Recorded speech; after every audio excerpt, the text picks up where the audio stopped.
በመዝሙር 72:9 በእንግሊዘኛ ውስጥ ኢትዮጵያ የሚለው የለም። በአማርኛው ከየት አምጥቶ እንደሆነ ማብራሪያ ቢሰጥ ይላል።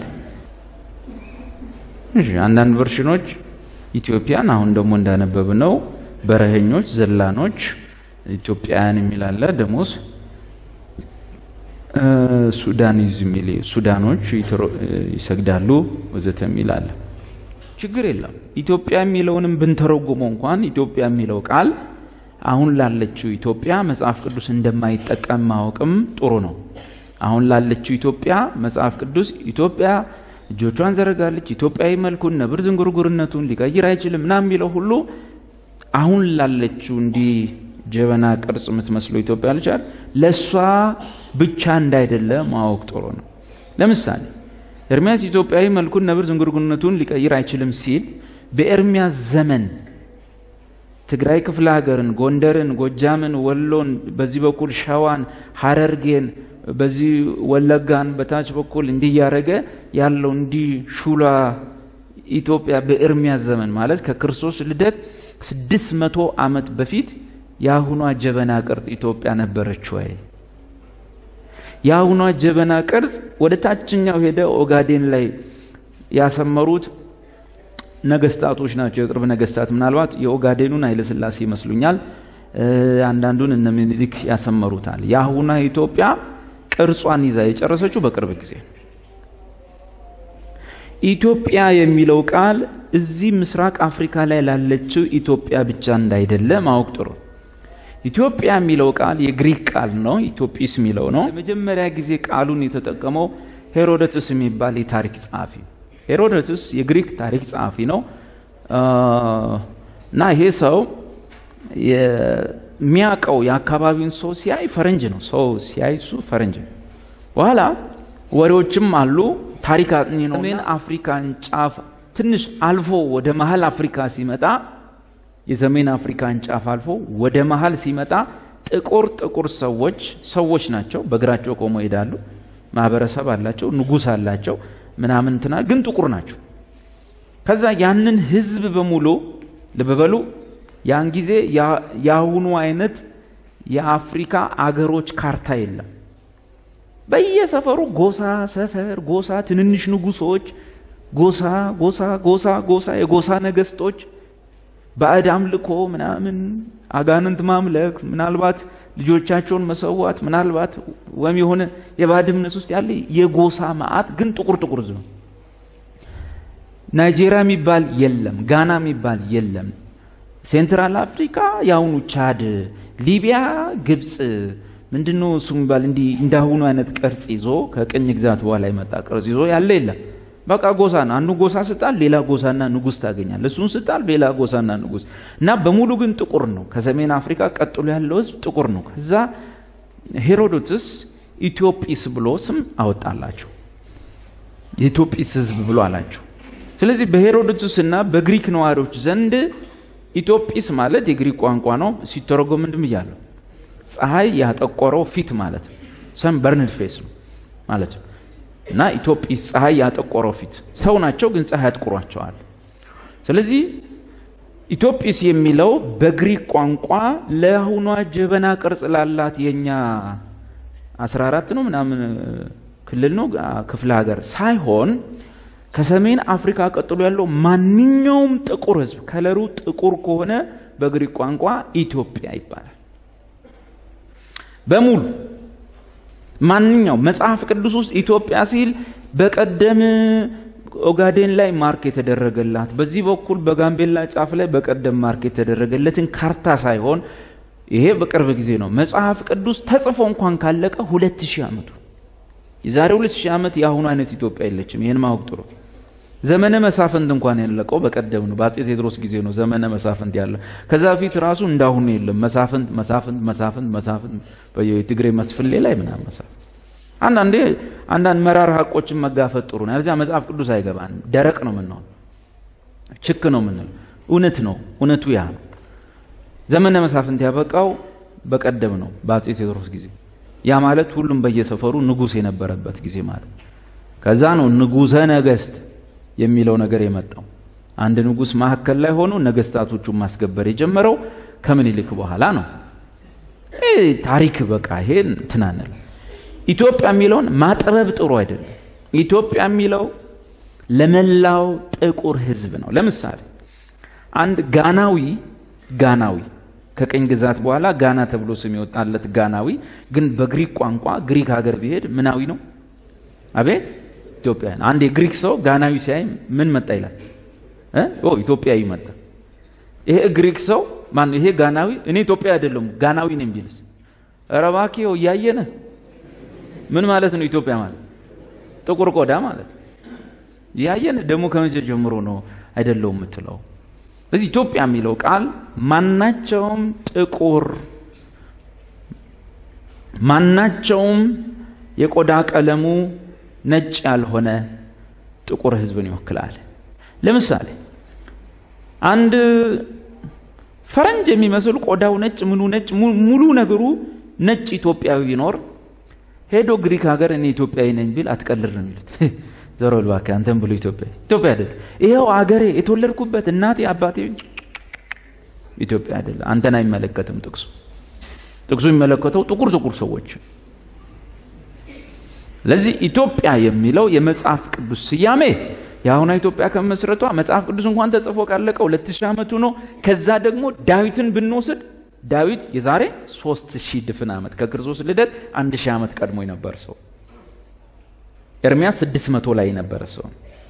ስለዚህ ያኔ የነበረው የነሱ ስዕል ለምሳሌ ኢትዮጵያዊ መልኩን ሊቀይር አይችልም ሲል ኤርሚያስ ምን ማለት ይመስላችሁ? ኢትዮጵያዊ ወኔውን ሳይሆን መልኩን ነው ያለ። መልኩን ሊቀይር አይችልም። ምን ለማለት ፈልጉ? ኤርሚያስ መልኩ ምን አይነት ነው? ኤርሚያስ ፈረንጅ ነው አይደል? አንዳንዱ ሰው እኮ ኤርሚያስ ጎንደሬ ይመስላችኋል። ኤርሚያስ ፈረንጅ ነው አይደለም? ኤርሚያስ ኢሳይያስ ምናምን ላችሁ ሁሉ ፈረንጅ እንደሆኑ ማወቅ። ኤርሚያስ ፈረንጅ ነው፣ አይኑ ሰማያዊ ጸጉሩ ቢጫ ነው። ከዛ በኋላ እዛው አገር ላይ በባርነት ተሰልበው የጌቶቻቸው ሚስት እንዳይደፍሩ ተሰልበው በባርነት ተሸጠው የመጡ ጥቁር ህዝቦች አሉ። ለምሳሌ አቤሜሌክ የሚባል ሰው የኤርሚያስ ጓደኛ፣ ይሄ ሰው ኢትዮጵያዊ ነው። ኢትዮጵያዊ ነው ስል ግን የጎጃም ልጅ አይደለም፣ የሸዋ ልጅ አይደለም።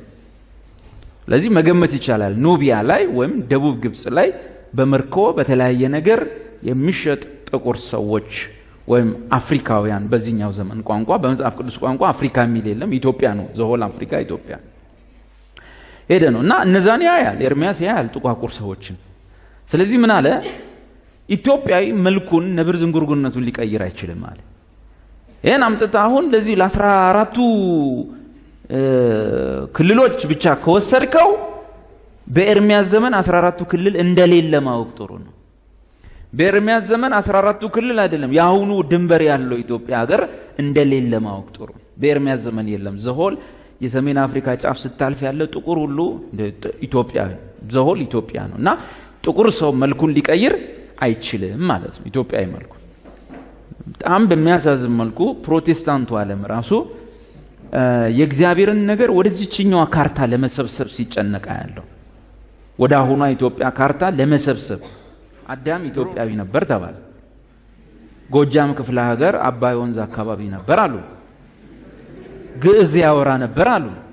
አዳምና ሔዋን በግዕዝ ነው የሚግባቡት አሉ።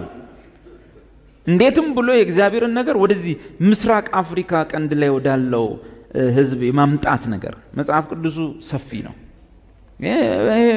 በቃ መታወቅ ያለበት አንዳንዴ ውሸት ሲደጋገም እውነት ሆኖ ኢትዮጵያ የሚለው ጋናን ማይመለከት ይመስለናል፣ ናይጄሪያን ማይመለከት ይመስለናል። ከዛም እንላለን ዓለም ሁሉ ኢትዮጵያን እየጠበቀ ኢትዮጵያ እጆቿን ዘርጋለች ተብሎ ጽፏል። እኛን እየጠበቀ ነው ዓለም ስንል ናይጄሪያ ቀድሞን ሄዶ ሳውዝ አፍሪካ ለምን ጥቅሱ እሱንም ነው የሚመለከተው።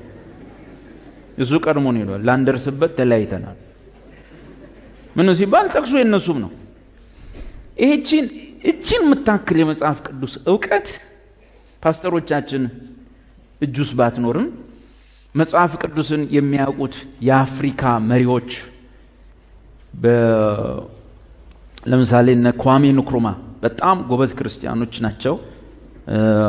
እነ ጆሞ ኬንያታ ክርስቲያኖች ናቸው። የነጮቹን ስብከት ቢጠሉም ክርስቲያን ናቸው። እነዚህ ሰዎች ያውቃሉ ኢትዮጵያ የሚለው ቃል ዘሆል አፍሪካን ጥቁር ህዝብን በሙሉ እንደሆነ ያውቃሉ።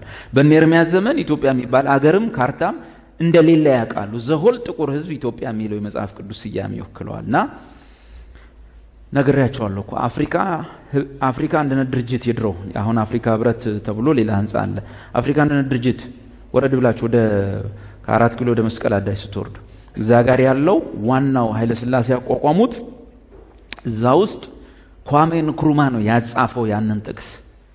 ከያንዳንዱ የአፍሪካ ህብረት መሪ ጀርባ ትልቅ ጥቅስ አለ። ኢትዮጵያ እጆቿን ወደ እግዚአብሔር ትዘረጋለች የሚለው የኢትዮጵያ ፓርላማ ውስጥ አይደለም ያለው የአፍሪካ አንድነት ድርጅት ውስጥ ነው ያጻፈው ኳሜ ንክሩማ ነው። ምክንያቱም ለነኳሜ ንክሩማ ኢትዮጵያ ብለው እነ ዳዊት እነ ኤርምያስ የሚያወሩት ዘሆል ስለ ብላክ ህዝብ እንደሆነ ስለሚያውቁ ማለት ነው። እኛ ጋር ሁሉም ስለሌላው ጥቁር ህዝብ ሁሉ መጽሐፍ ቅዱስ ባይመለከተው እቺ ምስራቅ አፍሪካ ላይ ያለችው ኢትዮጵያ ግን አሁን ጥያቄ ይፈጠርብናል። ኦኬ ታዲያ ሌላው እንዴት ነው ጋና ምናምን ተብሎ ስሞቶለት እኛ ጋር ኢትዮጵያ የቀረው ነው? ቀላል ነው መልሶ አይደል? ምክንያቱም ቀኝ ገዢዎቹ በሚገቡበት ሰዓት ሁሉንም ሀገር ሲይዙት ያለያዙት ይሄንን ክልል ነው። ለምሳሌ ሄዳችሁ አሁን ዳውንሎድ ማድረግ ይችላልላችሁ። ዘመኑ ዘመኗል። ማፕ አለ አይደል? ካርታ ማፖች ማፕ ላይ ሄዳችሁ ኤንሸንት ማፕስ አሉ። ኤንሸንት ማፕስ ውስጥ ኢትዮጵያ ብለህ ብታመጣ የኛን ካርታ እቺን ሀገር አያመጣልም። ኢትዮጵያ የሚለው ምናልባት እዚህ ውስጥ ቢኖርና ብታሳየን ካለ ከወጣለ ኢትዮጵያ ሲባል በሙሉ አፍሪካ ነው። የዛሬ 400 ምናምን ዓመት የተሳለ ካርታ ይኖራል። ሉክ ወሽ ጸጋ ይብዛለ አብቴ ቴንክ ዩ ሲ መምህር ማንንም መምህር አትበሉ ተብሎ ይህን ካርታ ይህንን ነው። ይህ ምናልባት ጽሑፉ አይነበብም እንጂ ሰንበዲ ከ400 ምናምን ዓመት በፊት የተሳለ ቀኝ ገዢዎች አፍሪካን ሳይከፋፈሉ ፊት ይሄ ነው። ለምሳሌ የላይኛውን አገር እዩ ምን ይላል? ከዚህ በላይ ያለውን ክፍልፍል የለም። የኛ ካርታው ራሱ የለም። ምክንያቱም ያኔ መስፍን ጎሳ ሁሉም ትንንሽ ነገስታት በየሰፈሩ ባዕድ አምልኮ ምን እያመለከ ጋኔን እያመለከ ይኖራል። እና ይሄኛው አሁን ይኸው አንቦ ሎወር ኢትዮጵያ የታችኛ ኢትዮጵያ፣ ይሄ ደግሞ አፐር ኢትዮጵያ የላይኛ ኢትዮጵያ ይባላል። ይሄ እንግዲህ እዚህ እንትንም ስትሄዱ ታግኝታላችሁ። በትልቅ ፕሪንት ተደርጎ አለ። እዚህ ንጉስ ፓላስ ነው ምናምን የሚባል ሆቴል ግድግዳው ላይ ይቻለው ይሄን ካርታ በትልቁ ፕሪንት ተደርጎ ኢትዮጵያ የሚለው ዘሆል ብላክ ህዝብ ነው። ይኸውና እዛ ጋር አፍሪካ ተብሎ ይወጣለት በቅኝ ገዢዎች ማለት ነው። እና ኢትዮጵያ መልኩን መቀየር አይችልም ሲባል ብላክ ህዝብ ጥቁር ህዝብ ነጭ መሆን አይችልም ነው እንጂ ይሄ ምስራቅ አፍሪካ ላይ ያለ ነው አይደለም። ግን ምን ሆነ? ይሄኛው ኢትዮጵያ የሚባለው ዓለም ወይም የጥቁር ዓለም ኢትዮጵያ በግሪክ በአማርኛ የጥቁር ህዝብ ዓለም በቀኝ ገዢዎች ተቦጫጭቆ ተገዛ። እዚህ አካባቢ ነው ያልተገዛው። ቀኝ ገዢዎቹ ደግሞ ከገዙ በኋላ ሲወጡ ለግማሹ ራሳቸው ስም እየሰጡት ግማሹ ለራሱ ስም እያወጣ እዚህ ጫፍ ላይ ያለው ደቡብ አፍሪካ አለ። እንግዲህ ምን ይበል ራሱን ደቡብ ላይ ነው ያለው። እነዛ የቆዩቱ ጥንታዊ ታሪክ ያላቸው ግብጽ፣ ሊቢያ ምናምን እስካሁን በዛው ነው የቆዩት። ጥሩ ነው ግዛታቸው። እዚህ ጋር ያለው እንግዲህ የዝሆን ቀንድ በዚህ ነው የሚወጣው እየተጫነና ኮት ዲቮር አሉት። የአይቮሪ ኮስት ማለት አይቮሪ ቀንድ ነው ታውቃለህ። አይቮሪ ኮስት ቀንድ የሚሸጥበት አሉት ሁሉ። እዚህ ጋር ደግሞ ምንድነው ስሙ ሮዴዥያ ነው ምናምን ብለው ነጮቹ የደቾቹ ኔዘርላንዶቹ ሰጥተውት ከሄዱ በኋላ እንደወጡ ሲያረጋግጥ ሙጋቤ ቀየረና ዚምባብዌ አለ። ራቅ እንዳሉ ሲያቅ ማለት ነው።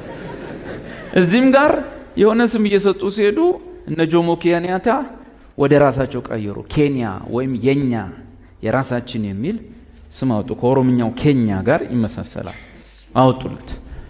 ከዛ እኛ እዚህ ጋር ያለነው እንደ ማንኛውም ተይዘን ብንሆን ዛሬ ይሄኔ ስማችን ሌላ ነው ወይ ቀንድ ይሆናል ስማችን ወሆነ ነገር ኢትዮጵያ የሚለው ይጠፋል። ያልተያዘው ቦታ ኢትዮጵያ የሚለውን ይዞ ቀረ። አሁን ችግሩ ምንድን? እዚህ ጋር ስሙ ኢትዮጵያ የሚለው ከቀረ በኋላ ሌላው የራሱን ስም አውጥቶ ካለ በኋላ የኢትዮጵያዊ መልኩን መቀየር አይችልም ሲባል አምጥተን እዚች ጋር በዛ ላይ እኛ የታሪክ ተሻሚዎች ነን። አንደኛ ያልተሰራ ታሪክም ፈጥረን እናወራለን። ይሄ የታወቀንበት። ለምሳሌ በነገስታቱ ዘመን የነበሩ ጸሐፌ ትእዛዞች ንጉሱ አዳልጧቸው ቢወድቁ ለጸሎት ተንበረከኩ ነው የሚለው። ወደቁ አይደል?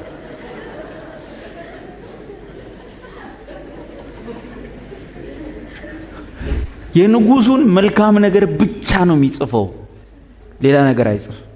ጀብዳቸውን ያልሰሩትን ሁሉ ሄዶ የተዋጋው ጦር አዝማቻቸው ነው። ቢሞት ጦር አዝማቹ ተዋጋ አይደል?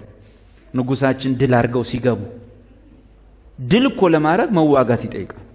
የት ነበሩ? ለንደን። ታዲያ እንዴት ድል አደረጉ?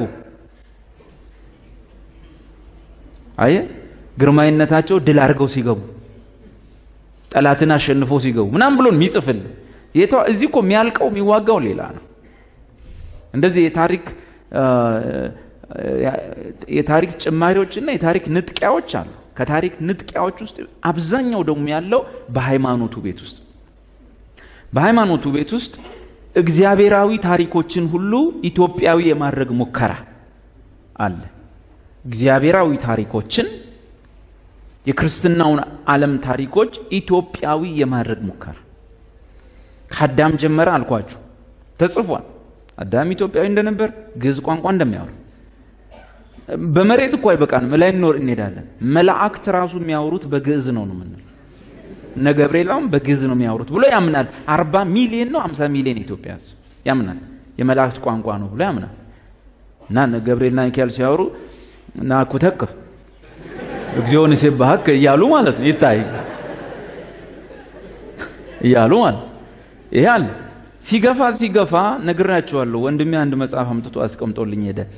እመቤታችን ድንግል ማርያም ኢትዮጵያዊ ነች ይላል። እንዴት ብዬ ሳነብ የተወለደችው ሸዋ ክፍለ ሀገር ደብረ ሊባኖስ አውራጃ ነው። በ7 ዓመቷ ልታድግ ሊሳልሙ ወላጆቿ ኢየሩሳሌም ሄደው እዛው ቀሩ። ታዲያ እዛ ምን ወሰዳት እንዳንል ማለት ነው። እንዲህ እየፈጠረም ምን ጽፏል። ከዛ በኋላ ልጇን ደግሞ ወልዳ ወደ ግብጽ ስትሰደድ ወደ ግብጽ ላይ ሆኖ ያማትባል ሕፃኑ ኢየሱስ። ልጄ ሆይ ወደዚህ ቦታ ምንድነው የምታማትበው? አይ ወደዚህ ኢትዮጵያ የምትባል ሀገር አለች፣ እዛ ሀገር ላይ ደጋግ መነኩሴዎች አሉ፣ አይ ይሄን ሀገር ልጎብኝ ብላ መጣች። አክሱም 3 ቀን ውላ አድራ ተጋብዛ ሄደች ይላል። የተጻፈ በቀይና በጥቁር ሰው የሚሰማው መጽሐፍ። አክሱም 3 ቀን ውላ አድራን ሄደች ይላል።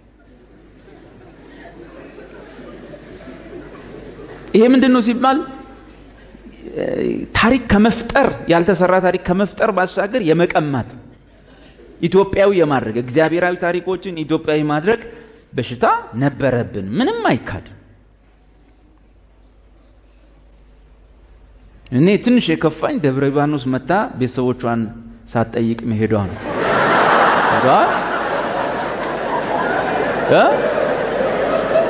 የድሮ ጎረቤቶቿን ሳትጠይቅ መሄዷ።